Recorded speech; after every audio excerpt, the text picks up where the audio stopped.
Voilà. Bonsoir, on va commencer avec le catéchisme, alors des 8 béatitudes, si je ne me trompe pas. Alors, je pose la question à Loïc et Linda, est-ce qu'on était arrivé aux 8 béatitudes, je pense.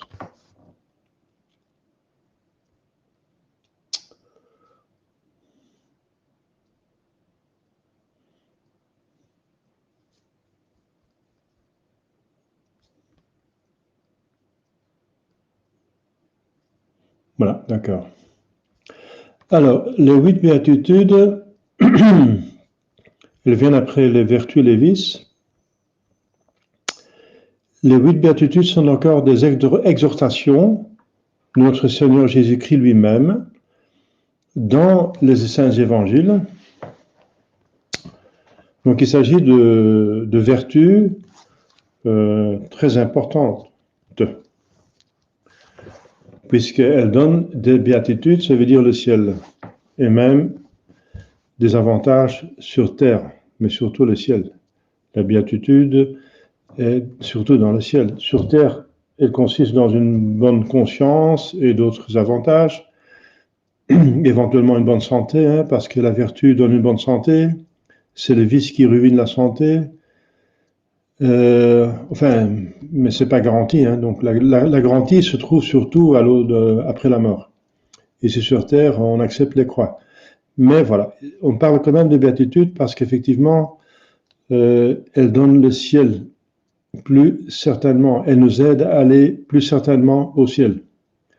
Alors, donc le texte du professeur Spirago, ceux qui observent exactement les commandements de Dieu sont heureux déjà sur terre. Déjà, ça veut dire que ça commence sur terre par une bonne conscience, mais surtout dans l'au-delà. Jésus-Christ nous l'assure en proclamant les 8 béatitudes qui se trouvent dans Saint Matthieu 5, mais aussi dans Saint Luc. Dans Saint Matthieu, c'est le sermon sur la montagne, et Saint Luc, c'est le sermon de la prairie. Donc Jésus-Christ a prêché cette même doctrine dans toute la Palestine. Donc c'est normal qu'il a répété des choses. Donc, il va répéter, sa doctrine reste la même, donc il va prêcher la même doctrine partout. Donc on a plusieurs versions. Mais la plus longue, effectivement, c'est celle de Saint Matthieu. Saint Luc est un peu plus court. Bienheureux les pauvres d'esprit, parce que le royaume des cieux est à eux. Donc les pauvres d'esprit, ça ne veut pas dire ceux qui n'ont un esprit, une intelligence pauvre, ça veut dire qu'ils ne sont pas doués, qu'ils sont bêtes. Non, ça ne veut pas dire ça. Ça veut dire qu'ils sont pauvres. Mais pas forcément réellement pauvres, parce qu'ils peuvent être en réalité riches, ça veut dire posséder beaucoup de choses, mais ils sont pauvres d'esprit, ça veut dire dans le cœur, dans leur âme. Ça veut dire que qu'ils ont beaucoup de choses ou peu de choses, n'importe, ils sont détachés de ces choses. Donc pauvres, détachés, pas attachés à ces choses, mais détachés. Pourquoi pauvre d'esprit? Parce qu'un pauvre réel peut encore être riche d'esprit. Ça veut dire le peu qu'il a, il peut être attaché au peu qu'il a d'une manière désordonnée.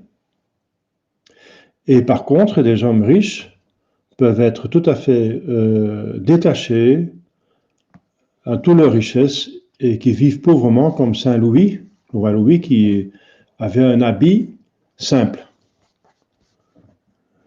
et qui était même tiers-ordre de Saint François, tertiaire de Saint François, et qui a vécu saintement et simplement, tout en étant roi et gardant toute sa dignité. Donc, voilà, ce sont les ennemis de l'Église qui ont ridiculisé cela en disant qu'il faut être à moitié, il faut être bête pour accepter l'évangile. Donc, bienheureux les pauvres d'esprit, mais ceux qui réfléchissent bien, ils n'acceptent pas l'évangile. Donc, c'est scandaleux cette interprétation qui a été donnée, entre autres, par Julien l'Apostat, donc l'empereur Julien l'Apostat. Donc, pauvres d'esprit, dit Spirago, ne sont donc pas les hommes dépourvus d'esprit, mais des humbles. Voilà. Ceux qui sont humbles, qui sont et détachés. Donc, la première chose que Jésus demande pour la voie de la béatitude, c'est le détachement des créatures. Eh bien, pour plusieurs raisons, parce que, justement, le péché consiste à une attache désordonnée aux créatures. Tout péché, on peut le ramener, réduire, expliquer par un attachement désordonné à l'une ou l'autre créature. Tout ce qui n'est pas Dieu, c'est créature. Donc, le détachement des créatures s'attaque à la racine de tout péché. Tout péché. Et voilà, le péché originel, c'est de vouloir avoir une chose qui n'était pas permise, ça veut dire la connaissance du bien et du mal. Pour posséder, donc l'attachement à une créature, c'est-à-dire dans ce cas-ci, la connaissance, c'est une créature, puisque ce n'est pas Dieu, ça existe. Donc tout ce qui existe et qui n'est pas Dieu est une créature. Directement ou indirectement, hein. Par exemple, le mal, le péché, c'est aussi une créature, mais c'est indirect. C'est une action mauvaise d'une créature créée par Dieu avec un libre volonté. Donc, en tout cas, ça vient de Dieu indirectement. Alors, tout ce qui existe vient de Dieu indirectement ou directement. Et c'est la tâche qui fait désordonnée, qui fait le péché. Donc, si on exerce déjà cette unique, simple béatitude, on est déjà sûr d'aller au ciel puisqu'on ne va plus pécher. Puisqu'on n'est plus attaché à aucune créature, donc on va pécher aucunement. Voilà, donc c'est très important. Donc on peut méditer là-dessus. Il y a un petit texte là de Spirago pour encore approfondir cette idée. Voilà. Donc tout ce que Dieu nous a donné, toutes les créatures sont des moyens pour aller au ciel. Et le problème, c'est que l'homme en abuse, et l'ange aussi, il a abusé des créatures. C'est son péché aussi, de s'attacher à soi-même, hein, c'est aussi pris de créature. Il a préféré soi-même à Dieu. Donc, ce détachement est donc fondamental. Alors, deuxième béatitude, c'est plutôt les relations avec les autres. Donc, la première, c'est envers toute chose, tout ce qui existe en dehors de Dieu. Donc, détachement de toute chose, par amour de Dieu. Tout ce qui n'est pas Dieu, il faut être détaché, il faut l'utiliser autant que c'est un moyen pour aller au ciel, et pas pour en abuser et aller en enfer. Alors, deuxième, c'est les relations avec les autres, parce qu'on pêche souvent avec les relations avec les autres. Donc, il va donner encore la vertu la plus importante, à part l'amour fraternel, la charité fraternelle. Mais la charité fraternelle ne peut pas exister sans cette vertu-ci, et c'est la douceur. La douceur supporte les autres caractères avec patience, supporte les péchés, les fautes, etc., sans les approuver, hein. Ça c'est autre chose, sinon ça devient scandaleux d'accepter les péchés des autres. Il faut accepter les pécheurs, mais pas les péchés. J'en ai prêché justement dimanche. Il faut faire une grande distinction là-dedans. Mais la douceur, voilà, est une vertu très importante dans les relations avec les autres. Deuxième béatitude, Donc, après, les relations avec toute chose, c'est le détachement. Relations avec les créatures les plus importantes, c'est les autres personnes. Alors, la douceur. Parce que celui qui a la douceur parfaite a forcément la charité fraternelle parfaite. Ça va ensemble. Donc, malgré le tort qu'on leur cause, ils restent dans la patience. Ils ne se tourmentent pas, ils acceptent ça comme une croix. Bien sûr, ça n'empêche pas toutes les autres vertus de justice et de...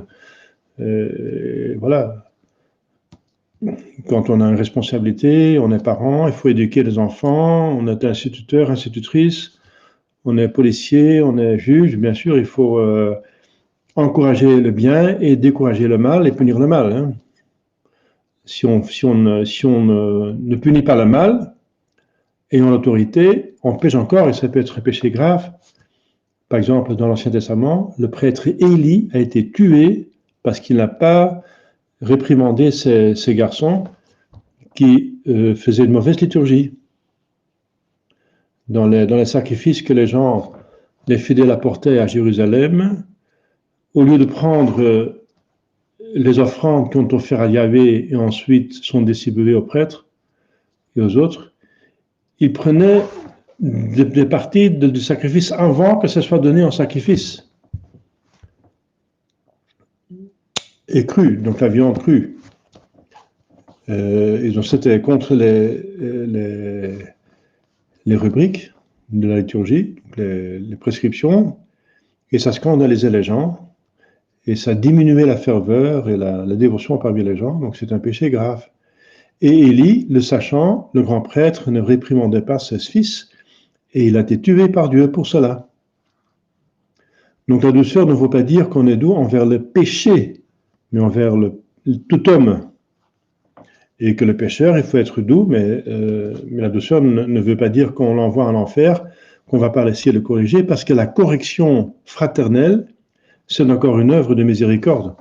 Donc il ne faut pas exagérer, parce que va te conduire à exagérer cette douceur jusque dans le péché. Hein. Donc c'est pas... Il faut être doux avec tout le monde et laisser faire dans le péché. Donc vivre et laisser vivre, jusqu'à pécher et laisser pécher. Hein. Donc, c'est pas ça la douceur. Ça, c'est une douceur diabolique. Donc, on parle ici d'une douceur vraiment catholique et christique, chrétienne. Une douceur chrétienne qui se fait toujours dans la vertu et pas dans le péché. Même envers les pécheurs, ça se fait dans la vertu. Je veux dire en vue de le convertir. Parce qu'on attrape plus de mouches avec une goutte de miel qu'avec un litre de vinaigre. Hein. Donc, c'est dans ce sens qu'il faut être doux envers les pécheurs pour le gagner, tout en restant dans la vérité. On ne peut pas mentir non plus. Hein. Voilà, donc la douceur, c'est une vertu qui n'est pas facile. C'est pour ça que Jésus lui dit, apprenez-moi parce que je suis doux et humble de cœur. Bienheureux ceux qui sont tristes, parce qu'ils seront consolés. Alors, cette troisième béatitude se porte sur le péché, donc sur nous-mêmes. Donc, première béatitude sur toute chose, deuxième sur nos proches, et troisième sur nous-mêmes, ça veut dire sur nos péchés. Il faut pleurer ces péchés, il faut avoir une contrition, il faut avoir un cœur contrit, parce qu'un cœur contrit ne péche plus. Et un cœur contrit, il va expier ses péchés. Donc, si on est triste, si on déplore, si on est triste dans le bon sens, c'est une béatitude. Alors, c'est pas la déprime, hein. Oh non. C'est pas ça. Être triste, ça veut dire pleurer ses péchés. Bienheureux ceux qui pleurent leurs péchés, parce qu'ils vont se défaire des péchés passés, puisqu'ils sont contre. Si on pleure, on regrette. Alors, on a une aversion contre ce qu'on regrette, donc on ne va pas le faire. Donc si on a un cœur contrit, on ne va pas pécher dans le présent, et si on le garde, on ne va pas pécher non plus dans l'avenir. Donc ce cœur contrit vous enlève le péché. Dans le passé, il le répare, dans le présent, il empêche, et dans l'avenir, il empêche. Donc c'est une béatitude très importante. Bienheureux ceux qui sont tristes parce qu'ils seront consolés. Ouais, voilà, bien sûr. Hein. Si on fait pénitence sur ses péchés, et on a comme Sainte Marie-Madeleine et Saint-Pierre, on pleure ses péchés de sa vie, eh bien on va au ciel. Donc dans le ciel, ce sera la consolation, ce sera le ciel. Et même sur terre, on a la consolation que les péchés seront pardonnés. Voilà, que le doux cœur de Jésus, le Sacré-Cœur, nous pardonne tous les péchés sur lesquels il y a justement contrition. Voilà. Encore contre Sœur Faustine.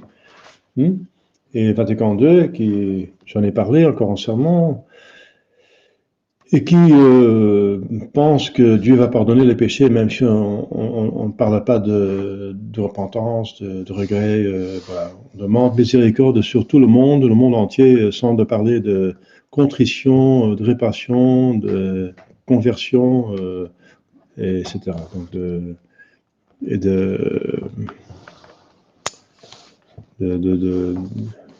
componction et de contrition, un cœur contrit. Donc, un vrai important, voilà. Donc, alors, quatrième béatitude, bienheureux ceux qui ont faim et soif de la justice, parce qu'ils seront rassasiés. Tout en sachant ce que ça veut dire justice pour Jésus-Christ. Hein. La justice, dit saint Thomas d'Aquin, c'est donner la vertu qui donne à chacun son dû. Eh bien, pour commencer avec Dieu, on donne à Dieu son dû. Ça veut dire, son dû, ça veut dire être dans une religion parfaite, appliquer parfaitement la religion, parce que c'est le dû, c'est ce qu'on doit à Dieu. C'est les 10 commandements, c'est l'obéissance, etc. Voilà. Donc, si on est déjà juste, on est déjà saint. Et la justice aussi, ça règle les rapports entre les hommes. Donc, la justice, c'est plutôt la sainteté, hein, dans l'Ancien et le Nouveau Testament. Le Nouveau Testament dit Joseph, le mari de Marie et le père légitime de Jésus-Christ, était un homme juste. Et ça veut dire tout simplement c'était un homme saint. Donc, on peut formuler cette quatrième béatitude d'une autre façon. On peut dire bienheureux ceux qui ont faim et soif de la sainteté, parce qu'ils seront rassasiés. Voilà. Donc, parce que si on a faim et soif, ça veut dire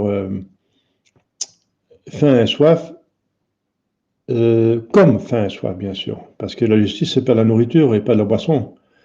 Mais Jésus fait une comparaison, comme il en fait souvent.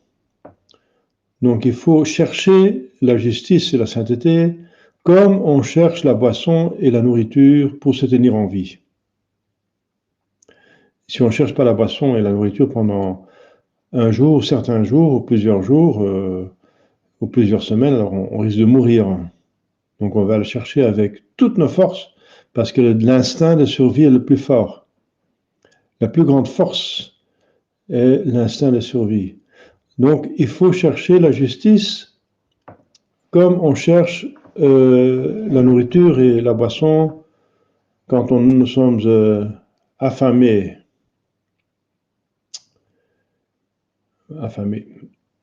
Comme si notre vie en dépend. Et notre vie en dépend. Ça veut dire la vie éternelle. Donc c'est comme ça qu'il faut chercher. Donc si vous cherchez de telle façon, vous la trouverez.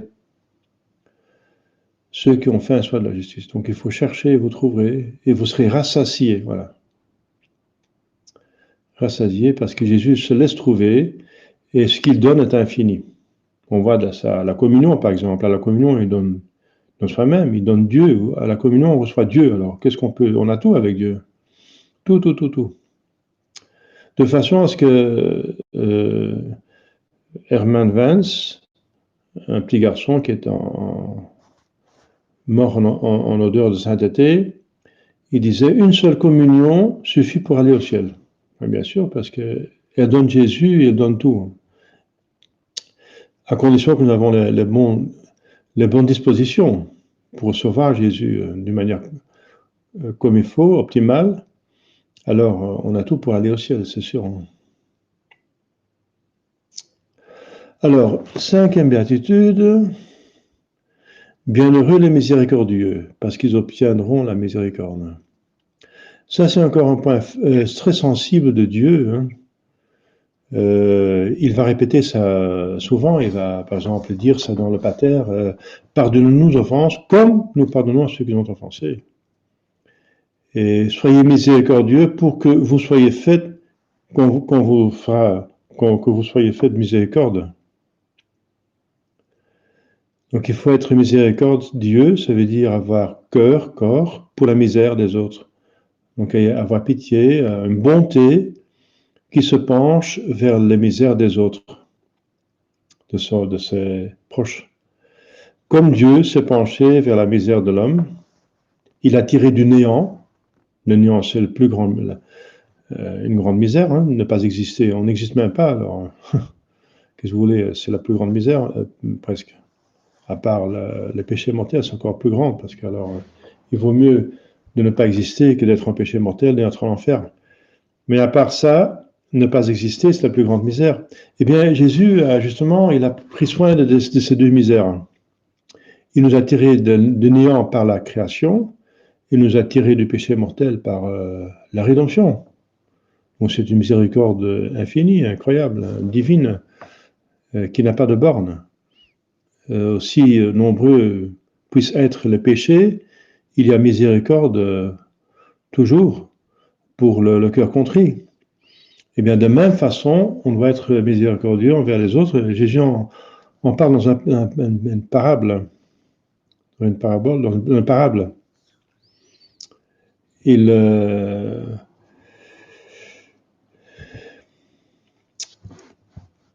tire le parallèle. Dans la même mesure que Dieu est miséricordieux avec nous, nous devons être miséricordieux avec les autres, avec ceux qui nous ont offensés, nous ont fait du mal. Et s'ils sont contrits, il faut pardonner. Et il faut aider les autres dans leur misère. Il faut avoir un bon cœur.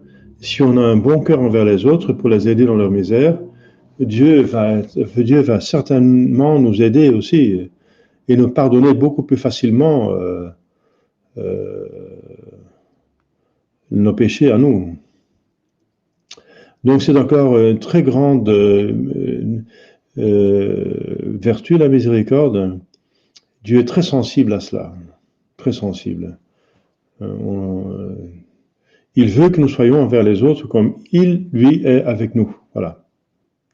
Il le veut, il l'exige. Il ne supporte pas que nous soyons durs avec les autres et qu'on demande d'être doux avec nous. Ça, il ne veut pas. C'est pas convenable. Voilà, donc c'est très important. Donc ceux qui sont miséricordieux ont beaucoup de chance, ont toutes les garanties pour aller au ciel. Que Dieu soit miséricordieux avec eux. Bienheureux ceux qui ont le cœur pur, car ils verront Dieu. Le cœur pur, ça veut dire que les intentions soient pures, soient correctes.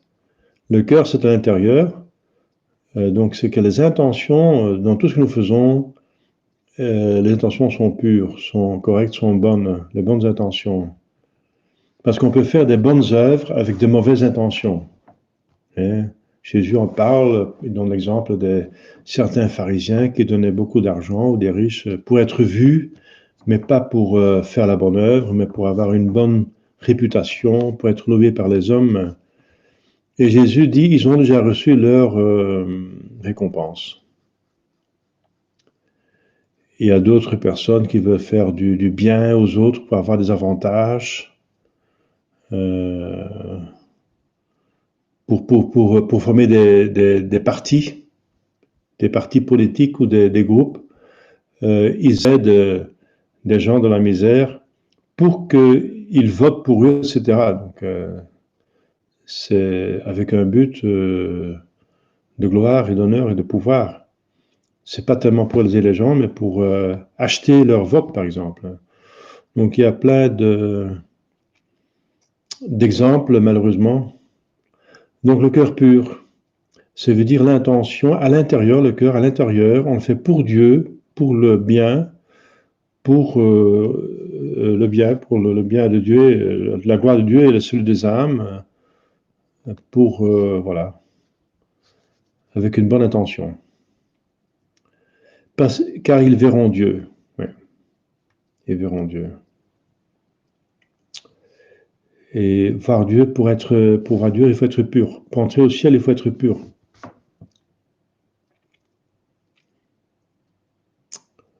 Bienheureux les pacifiques, car ils sont appelés enfants de Dieu. C'est des personnes qui font des sacrifices pour maintenir la paix entre les hommes et dans la société. Mais une paix dans la vertu encore, pas une paix dans le péché, pas pécher et laisser pécher, donc vivre et laisser vivre, c'est pas ça, c'est pas cette paix. C'est une paix comme c'était il n'y a pas longtemps, cette sainte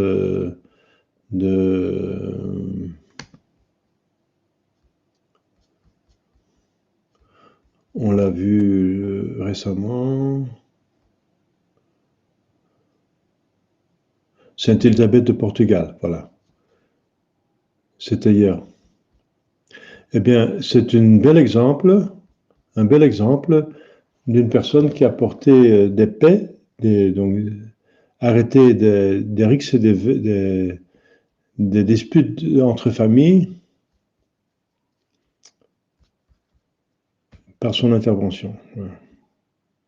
Donc il y a beaucoup de saints qui ont arrêté les disputes par leurs interventions. Bienheureux les pacifiques. Ici-bas déjà, parce qu'ils jouiront d'une protection spéciale de Dieu, et après leur mort, ils seront dans le ciel récompensés de leur victoire sur eux-mêmes. Voilà la doctrine sur l'amour de la paix. Voilà. Et dit le catéchisme par ici. Donc, bienheureux les pacifiques, c'est important la paix. La paix, c'est le plus grand bien de la société. Mais la paix se fait seulement s'il y a une justice. Il n'y a pas de paix sans justice. Les révolutions arrivent par des injustices. Donc, pour avoir la paix, il faut la justice. Donc, un gouverneur, un roi, quelqu'un qui règne, quelqu'un d'autorité, doit, pour être pacifique, pour organiser la paix, il doit maintenir la justice, voilà, avec force. Il ne doit pas se laisser acheter, se laisser influencer par des groupes. Alors, dernière béatitude, on est plein dedans, c'est ceux qui souffrent persécution pour la justice. Donc la justice, ça veut dire pour la sainteté, pour Jésus-Christ. Car le royaume des cieux est à eux. Alors, ce sont les persécutions. Les persécutions de toutes sortes. En Europe, les persécutions ne sont pas encore sanglantes. Elles ont été sanglantes dans les pays communistes, dans les pays de l'islam. Le protestantisme a fait des... Aujourd'hui, c'est la fête des martyrs de Gorkum. Ils ont été tués, pendus par les protestants parce qu'ils ne voulaient pas nier deux dogmes, ça veut dire la papauté catholique et la présence réelle dans l'Eucharistie. Ils sont morts pour ça, ils ont été tués par les protestants. Souffrent persécution.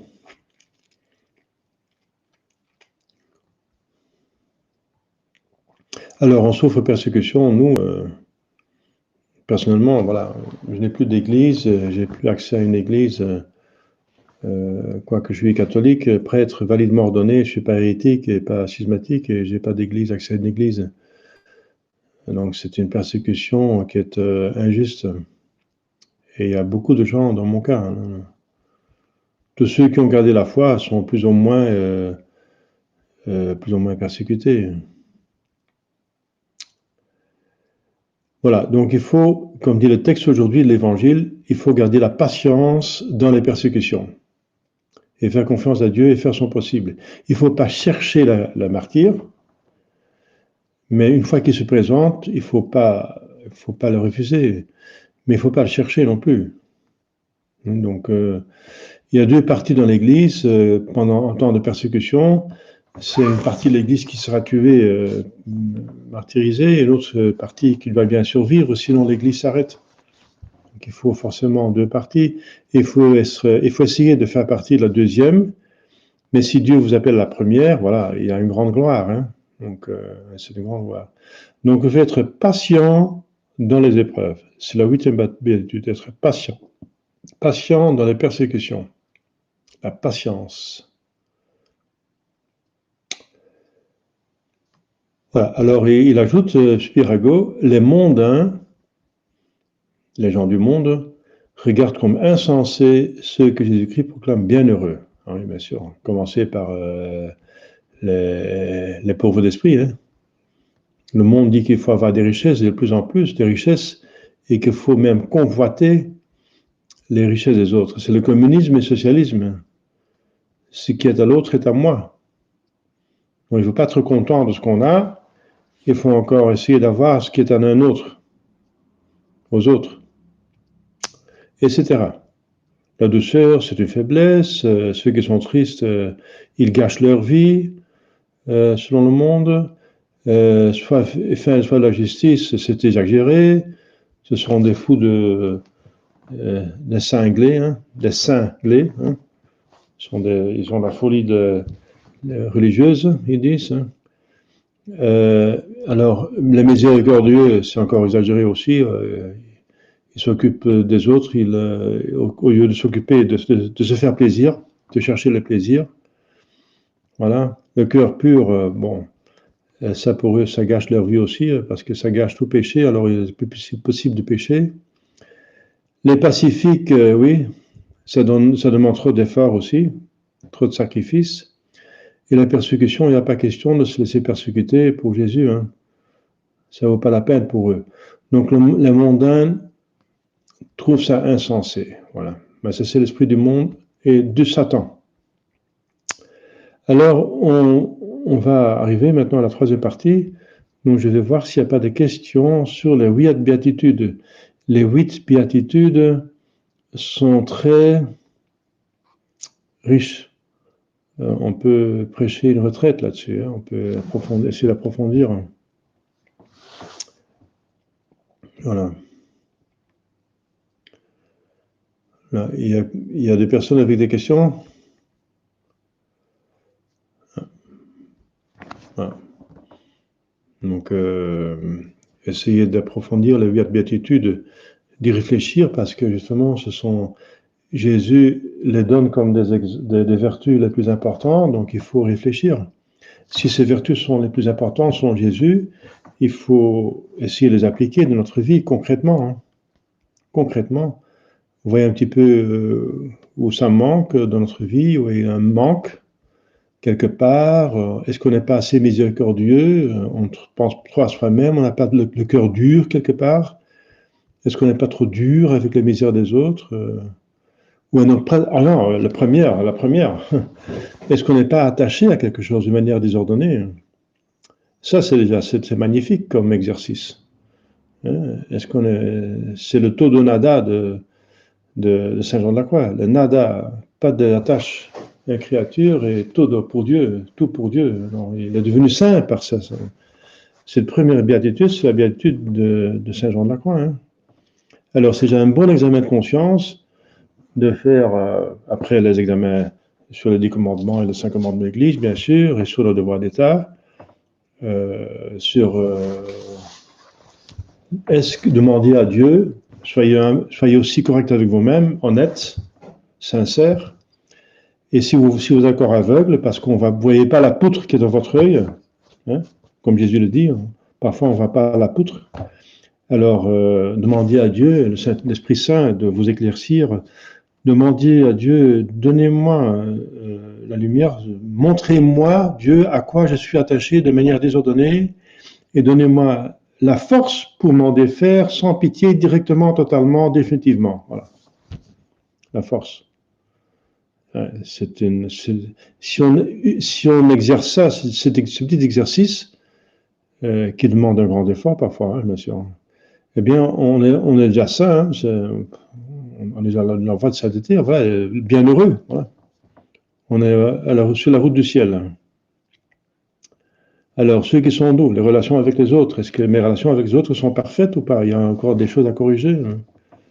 Et triste, est-ce que j'ai, troisième béatitude, est-ce que j'ai réparé tous mes péchés? Est-ce que j'ai tout réparé? Est-ce qu'il n'y a pas des péchés qui traînent là, que je vais éventuellement encore confesser, et ou après la confession, j'ai pas tout le texte, il y a encore des choses, des peines qui restent, il faut essayer obtenir des indulgences, des indulgences plénières, hein, etc.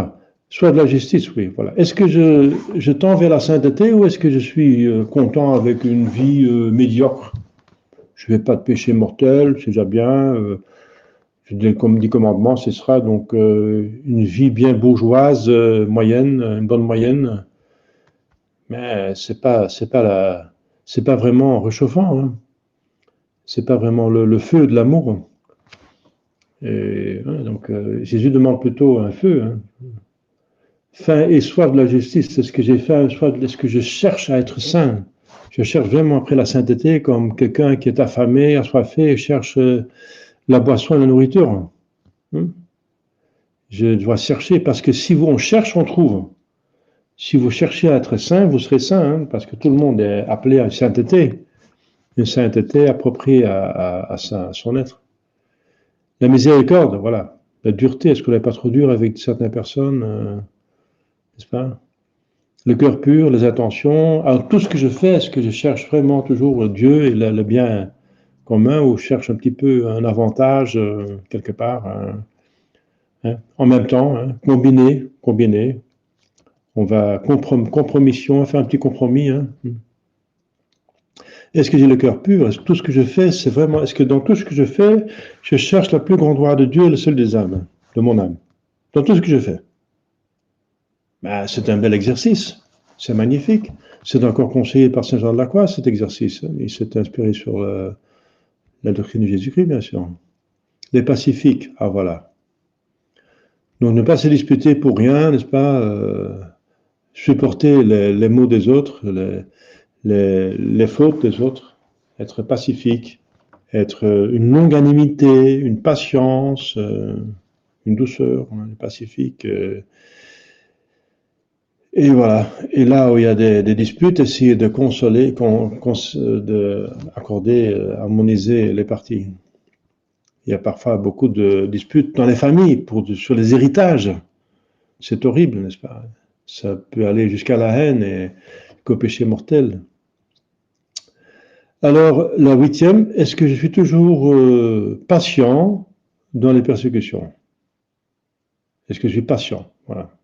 Est-ce que j'accepte tous les contretemps? Voilà. Tous les contretemps. Voilà, donc c'est un très bon exercice. Y a-t-il un autre ouvrage sur ce sermon? Ah, bien sûr.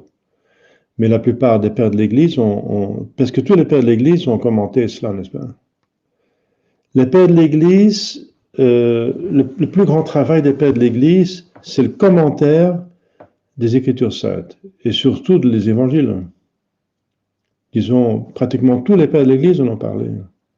Commencé par Saint Augustin, par Saint Jean Chrysostome, Saint Jérôme, il a expliqué l'Évangile, les Écritures saintes. Oui. Et regardez dans la chaîne d'or. Saint Thomas en parle dans la chaîne d'or, il donne tous les commentaires. Dans la chaîne d'or, c'est Saint Thomas qui résume les commentaires des pères d'Église sur l'Évangile. Donc, vous voyez, dans la chaîne d'or, le commentaire de Saint Thomas,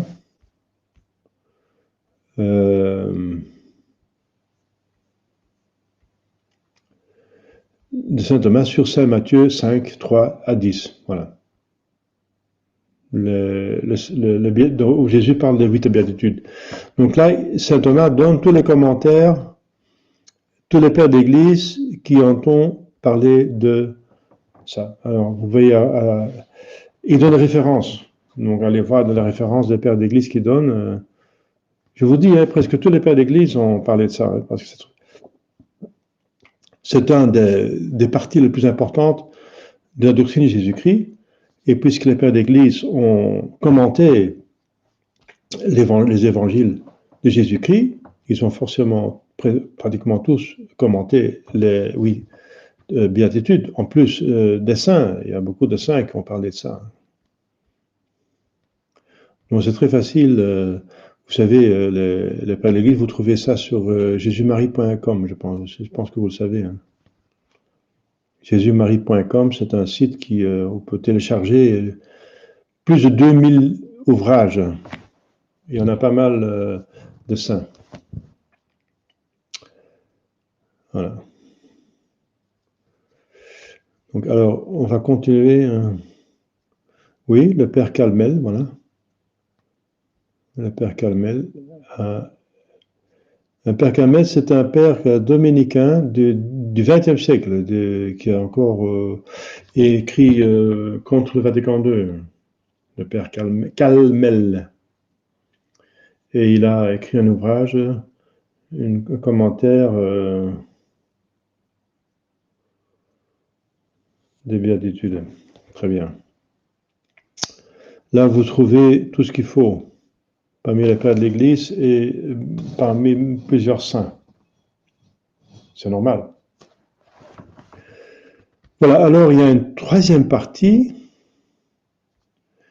La troisième partie de l'Inspirago, c'est les sources de grâce. La première partie étant ce qu'il faut connaître, les 12 articles de la foi. La deuxième partie, ce qu'il faut faire. Ça s'adresse plutôt à la volonté. Qu'est-ce qu'il faut faire? Qu'est-ce qu'il faut faire le bien? Il faut le faire. Qu'est-ce qui est le mal? On ne peut pas le faire.